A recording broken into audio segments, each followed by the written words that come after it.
اعوذ باللہ من الشیطان الرجیم بسم اللہ الرحمن الرحیم۔ رسول خدا صلی اللہ علیہ وآلہ وسلم نے فرمایا، جس کا باطن اس کے ظاہر سے مختلف ہو وہ منافق ہے، وہ کوئی بھی ہو اور کہیں بھی ہو، کسی بھی زمانے میں ہو اور کسی بھی عہدے پر ہو۔ حضرت محمد مصطفیٰ صلی اللہ علیہ وآلہ وسلم نے فرمایا، جس کسی نے بھی بغیر عذر کے نماز کو ترک کیا اور نماز نہیں پڑھی، وہ اللہ اور اس کے رسول کی امان سے دور ہو جائے گا۔ امام علی علیہ السلام کا فرمان مبارک ہے، غور و فکر کرنا دل کی حیات کی نشانی ہے۔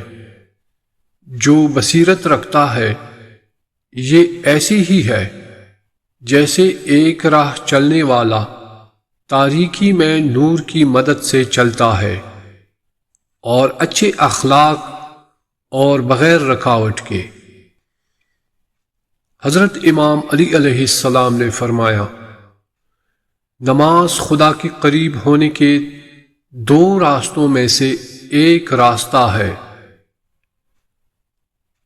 حضرت امام علی علیہ السلام نے فرمایا، خدا کا محبوب ترین بندہ وہ ہے جس نے عدل کو اپنے اوپر لازم کر لیا۔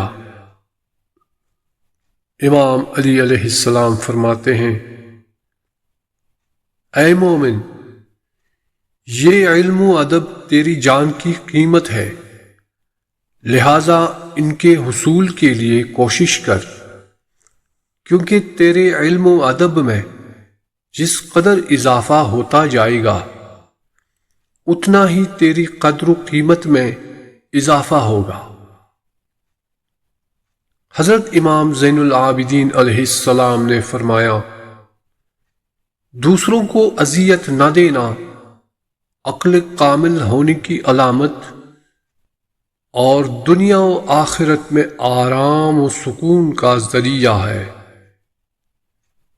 حضرت امام جعفر صادق علیہ السلام نے فرمایا، خدا کی قسم، ہم نہ تو اپنی خواہش کے مطابق بات کہتے ہیں اور نہ ہی اپنی رائے کے مطابق، ہم تو صرف وہی کچھ کہتے ہیں جو ہمارے رب نے فرمایا ہے۔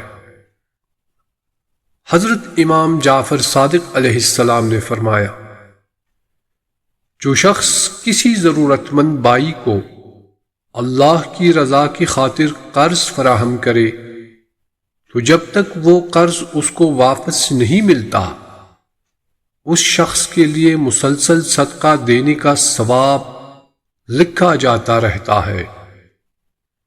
حضرت امام محمد باقر علیہ السلام سے منقول ہے کہ جو بھی القاریہ کی تلاوت کرتا ہے وہ دجال پر ایمان لانے کے فتنے سے محفوظ رہتا ہے اور قیامت میں جہنم کی ناپاکیوں سے محفوظ رہتا ہے۔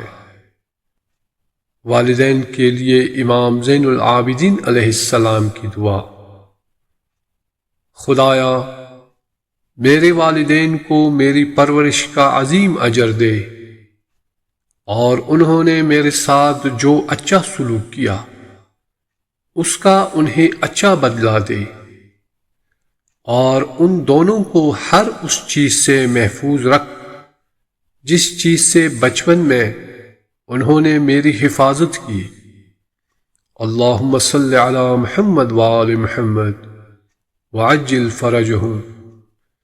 پروردگار ہمیں فرامین معصومین علیہ السلام پر عمل پیرا ہونے کی توفیق عطا فرمائے، آمین یا رب العالمین۔